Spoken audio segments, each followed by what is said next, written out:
Hello, this is Kate from dailytarotgirl.com, and this is your weekly tarot card reading. For this reading, I'm using the Heart and Hands Tarot by Blackbird. And I already shuffled the cards, I drew them out, and I got halfway through filming this video and my cat was meowing incessantly and it completely ruined the video. So I put her in another room and I'm starting over, but I wanted to keep the cards because I didn't want to choose new cards. So we'll start with the first card. And before I get into the reading, I want to let you know that I just opened enrollment on my 6-week tarot course. It's called The Daily Tarot Girl's Guide to Intuitive Tarot Reading. So if you're interested in that course, I'm going to put the link to it in the description box below the video. Okay, so this first card, we've got the Hierophant, and this is the card for Monday and Tuesday of the upcoming week. And the message that I'm getting with the Hierophant is that there's a time to be rebellious and to do your own thing and to go out on your own and to forge your own path and be a trailblazer. And then there's a time to kind of do the tried and true and to kind of follow someone else's rules, or not necessarily follow someone else's rules, but follow someone else's formula for doing something and take advantage of the wisdom of other people, what other people have learned. I think that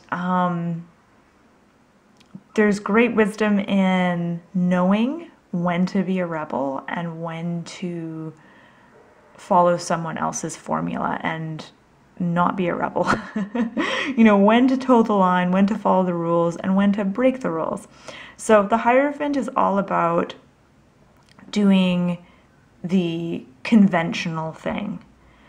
It's about taking a conventional path, and there is so much advantage to doing that at this time. And there will be a time to be a rebel. There will be a time to throw away this rule book and do your own thing. But right now it feels like the best thing for you to do would be to kind of take the more conventional route at this time.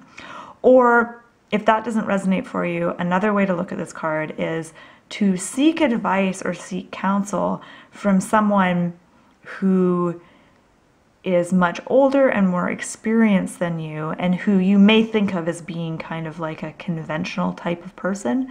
It could be like a doctor or a professor or something like that. Okay, so the next card for Wednesday and Thursday, we've got the Princess of Pentacles. Now, in a Rider-Waite type deck, she would be the Page of Pentacles. But there's something very youthful and very feminine about this character. And all the pages, or in this case the princesses, all the princesses are like students of life. They're learning. They're gathering knowledge. They're learning things, and they're learning from experience. And the Suit of Pentacles is all about the physical aspect of life. So it's about money, it's about the body and health. And this particular Princess of Pentacles is very, very daydreamy. She looks very artsy fartsy, very creative, and she just looks like her mind is wandering. She looks like she's very romantic, and she's just like kind of gazing off into the distance and daydreaming. And the message I get with this card is to never underestimate the power of daydreaming, the power of just letting your mind wander and not being focused. I think that when you're mentally focused, that's really, it's a good thing. You can get things done. There's real power in being focused, but there's also a lot of power in not being focused and just letting your mind wander. And it makes me think of when I'm just laying in the bath or when I'm in the shower and my mind is just doing whatever, and that's when I have my best ideas. I have epiphanies then, you know, and they call that shower ideas, you know, when you're in the shower and all of a sudden this great idea pops into your head. It pops into your head because your mind relaxes and it doesn't have this tight grip on you. It relaxes and it allows room for new ideas to come in.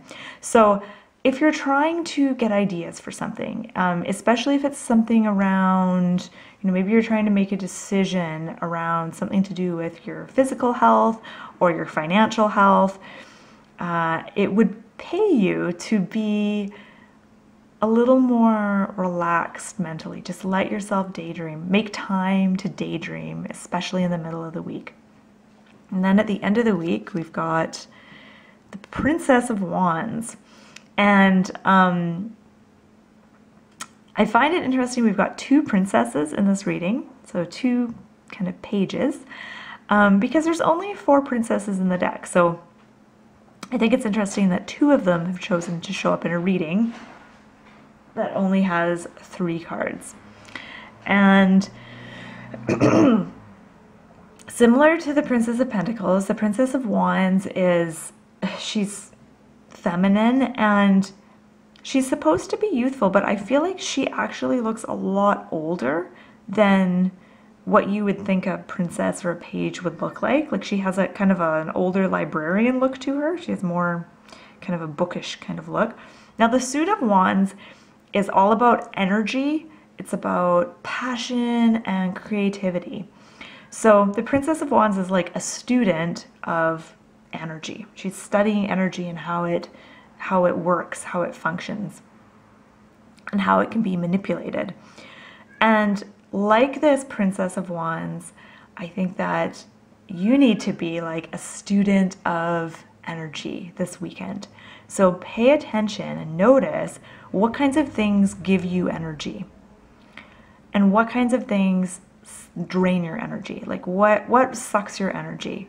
What kinds of things bring a happy, light energy and what kinds of things bring more of a heavy energy? And just kind of noticing these things. Sometimes we go through life not actually noticing that some of the day-to-day things that we are choosing to do every day actually bring down our energy. Like watching particular kinds of TV shows might bring down your energy, or being around certain people, doing certain things.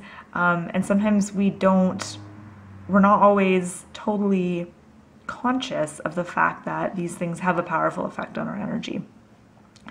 Yeah, and just noticing how energy functions in your life. Like notice how it's flowing through your life. Like what areas of your life do you feel are just humming along quite nicely? And what areas are stuck or stagnant?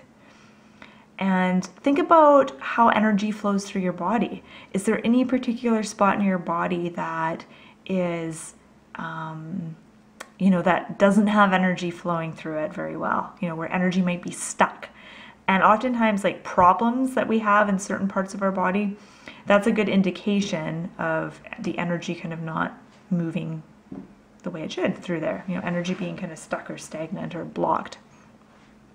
So that's just something to kind of keep in mind this weekend. I think there's certain times in our lives where we can be really observant and notice these kinds of things, like how energy functions in our life. And then there's other times where we're just not in that observant mindset. We want to take action. We want to do things. We want excitement. So this weekend is a good time to pay attention to what's going on energetically for you.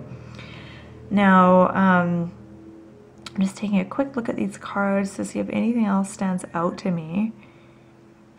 Nothing is jumping out, so I'm going to turn it over to you, and I'm going to invite you to have a good look at these 3 cards and notice what jumps out for you. What do you notice about these 3 cards? What stands out to you? And what does it mean for you? And feel free to share that in the comment section below the video. So that has been your weekly tarot card reading. Thank you so much for watching. I hope you found this reading helpful, and you can learn all about tarot card reading on my website, dailytarotgirl.com. So once again, thanks for watching and have a wonderful week.